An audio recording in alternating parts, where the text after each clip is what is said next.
Hi guys, just before we start, don't come down on me because we've titled this In Search of the Next $1 Million Bogan.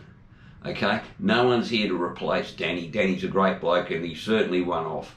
So there's no one else who's going to replace him. The idea behind this series is to identify other moto bloggers so that you've got other things to watch.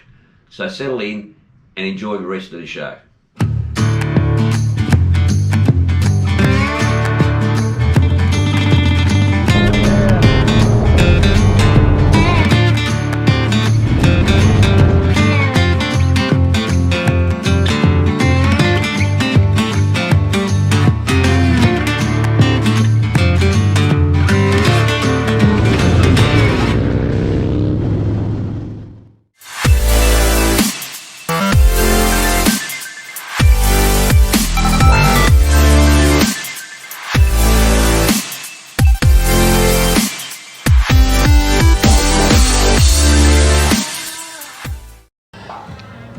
G'day guys, Whitey back here again with our second episode of Australian Motor Vloggers. Today we're very lucky to have with us Mr. Rob Charlwood. Thank you. Throttle Downunder himself. Yeah, how you going, mate? Good, mate. Thanks for having us. Great to have you. Now, Throttle Downunder, tell us all about it, mate. How did it start? And I guess I describe it as an accidental channel. I started as a I had an MX-5 and I was doing club drives and I was just filming with a GoPro, the first GoPro available, and someone told me to put it on YouTube. I didn't even know what YouTube was. It was an unknown thing to me. Yeah. So I put it on, a few videos, then I got contacted to do a review on the new MX-5 when it came out. And so did Mazda or someone see you do that review? Central Coast Mazda reached out and said, hey, we've got the brand new one. I would love you to come up and spend a day with it and do a review. That's pretty huge, isn't it? It wasn't bad, and for me, I spent a lot of my life saying no to things because of insecurities, but I thought, no, I'm just going to say yes and I'll do it. What's the worst thing that could happen? I could fail, but who cares? Yeah. Well, if no one sees you, it doesn't matter, I suppose. That's right. And then that led into the company that owned Central Coast Mazda. They owned a bunch of dealers up there, and they got me to do a whole bunch of cars over a period of 18 months or so. And then randomly out of the blue, I get a phone call from a bloke from Kawasaki in Penrith. I said, do you want to do bikes? And I said, well, why not? I haven't ridden a bike for 10 years. So I started reviewing bikes. And that's how then it evolved into what it is now, which is, I guess, it's a motorcycle-centric channel, but there's still a bit of cars in there and food and people. Yeah. So, you're right, it does sound like it was sort of by accident, wasn't it? Total accident. So, prior to that, you were a captain on a ferry? Yeah, I'm a ship's captain by trade. Yeah. I've been doing that for 28 years, on and off. And I got to the stage with driving boats where I didn't have any creativity output. Right. And I need something to stimulate my brain. And this has evolved into something that can stimulate my brain, it can allow me to be creative, it can allow me to have fun out riding motorbike. I mean, it doesn't get better than being able to ride motorbikes. What they say, mate, is if you enjoy what your work is, you never go to work. That's right, exactly. And that's how it's become for me as well. Yeah. And the people that I've met on the journey have been absolutely phenomenal. Yeah. Well, especially the New South Wales group of moto bloggers, you all seem very close. You've all come together and you help each other, and and it seems like a really good community you've got going. Yeah, I think chatting to Roger last night from Harley Throttle Juice, he hit the nail on the head. We sort of all came together during lockdown, and there was a period of time where no one was going anywhere other than their own LGA. And Sunday mornings, we were just watching each other's videos and being in the live chat on the side. And that sort of, that created a closeness. I guess COVID, for many people, there was an intensity there. For whatever it might be. People learned to cook, people learned how to dance, whatever it might be. There was an intensity there because you couldn't do anything else. that's how the community started to grow. And then the moment that we had an opportunity to actually meet face to face, we took it. And we've been really close ever since, and the group's just gotten closer and closer. Well, I've got to tell you, we sit down in Melbourne and we watch all these rides that you go, we go, oh geez, wish we had a few more moto vloggers down in Melbourne. Yeah. And actually we're hoping that that's going to come to fruition, because Paul from Harley Roadshow, Damien, Chris Keeble's partner, myself, and there's a couple of others down there, so we're going to hopefully get together and sort of hopefully emulate a little bit of what you guys have done, because it is a strong community, and it helps everybody along. It helps everyone, and that's the key. Like there's a saying that used to be on an ad on TV, but a high tide rises all ships within a harbour. Yeah. And that's what I like to look at it. Like if we're all working together and we're trying to grow, this allows us to grow faster because we're doing it together. Yeah, well, I had the same conversation with Paul the other day. You know, no one gets pushed down because everybody else is getting dragged up. Everyone will get dragged up with us. That's right, exactly. I had a conversation with him about Aussie content or Aussie content creators. Where do you think the Aussie content creators stand at the moment? I think the downside or the challenge we have here is the fact that we don't have the population of the States, and we don't have the famous roads that the States has as well. We talked about that briefly today. Yeah. And I think that slows us down, and I think we're probably, in my opinion, we're about, I don't know, 4 to 5 years behind the American moto vloggers in growth. But what I do like, and what I'm really inspired by in all of our moto vloggers, is we're not just creating videos talking random stuff in your helmet. Like people are actually using creativity. People are learning how to edit really cleverly and tell stories. And I think that what our strength right now is the fact that everyone's being creative and they're really becoming their own voice rather than, say, copying an Adam Sandoval or whatever. Yeah. I mean, it'd be easy to go around and just basically do what they do. Yeah. But as I said again the other day, what we're doing here is it's not a film crew. Yeah. We don't have a drone expert or following us or a film crew or any of that sort of thing. Pretty much everyone is a single person or a couple with a couple of GoPros. Yeah, that's right. Exactly. And it's absolutely fantastic the way that they've come together to be able to sort of. I mean, some of the things they produce, some of the people are producing are fantastic. I agree, absolutely. So where do you think you're going to go from here? For me personally, I've just transitioned into turning Throttle Downunder into a very small business. Yep. I'd like to grow that. My goal is to grow it without losing integrity, because I do a lot of reviews, whether it be for products or vehicles. Yep.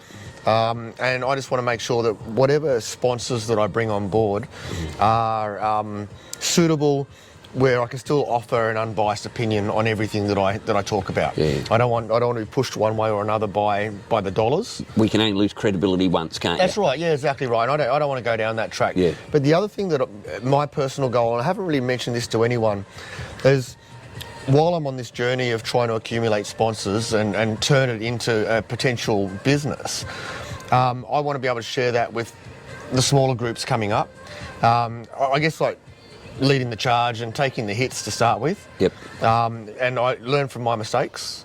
And then when I can feed the information down through the group, then there's a better opportunity for people to pick up sponsorship deals without going down the wrong way. And I mean, I've made a couple of bad choices, and which never go to air. Have you saved them for the funniest home videos later, the blooper shots? For me, like I get sent a lot of products, and if it's a rubbish product, I don't even make a video about it. I don't want to waste my time and the viewers' time, but I'll always talk about a product if it's really good. And sometimes there's an expensive product that's amazing, and there's a budget-friendly product that's not as amazing, but it's value for money, and that's really important too. Yeah. So one of the theories that, from what I've seen, watching all the local YouTubers and the international ones, is they sort of say you've got to sort of target your audience, have a single targeted audience. Now, in our case, it's probably other couples that are riding. Yep. In your case, it's basically anything with a throttle. And so that's very diverse. And that's my downfall. So if you dig deep into everyone's growth, and the people that are more niched down, they're actually growing at a faster rate, even though they're not as big as me, but I've just been going for longer. Yep. Doesn't mean that I'm better. But the people that are niched right down into a certain community grow very rapidly once their community finds them. Whereas the way I'm running my channel, and I'm doing it by choice because I'm doing it for my own head as well, but I love cars as much as bikes. The downfall to that is if I make a Harley Davidson video, Harley Davidson friends love it, and people will subscribe because of that. But then if I go and take out a brand new Volkswagen, sponsored by the way, but if I take out a brand new Volkswagen, the majority of the motorcycle community aren't going to watch that video. No. So that affects me negatively in the algorithm. But that's my challenge, that I need to try and work out how I can make that benefit me. Yep. But at the moment, it hinders me a lot. Yep. Yeah. Okay. Now, I do have to take you up on one thing, mate. Yeah. Okay. The other week, you did a video on the new BMW Esky. Oh, yes. I call it the BMW Esky, the electric Esky. Yep. You're not sponsored by BMW? No, I'm not, no. Well, I'll have to say, the ugliest bike I've ever seen in my life. Yeah. It reminds me of, who was it, someone, Jim Carrey said, Volvos, they're boxy, but they're good. Yeah. It was boxy, mate.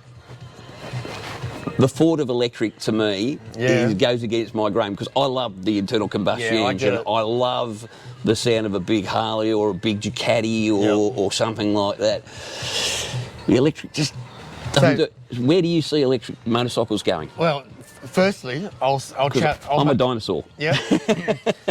My challenge to you is to go and test drive either an electric car or an electric bike and tell me you don't have a smile from ear to ear with that torque. Have you driven one yet? I've driven an electric car and they do go from 0 to... And so really even that little quick. BMW scooter, which is supposedly an urban bike, when you rewind on that throttle and that electric motor winds up and it literally, you hang on, it gives me as much fun as my Harley does.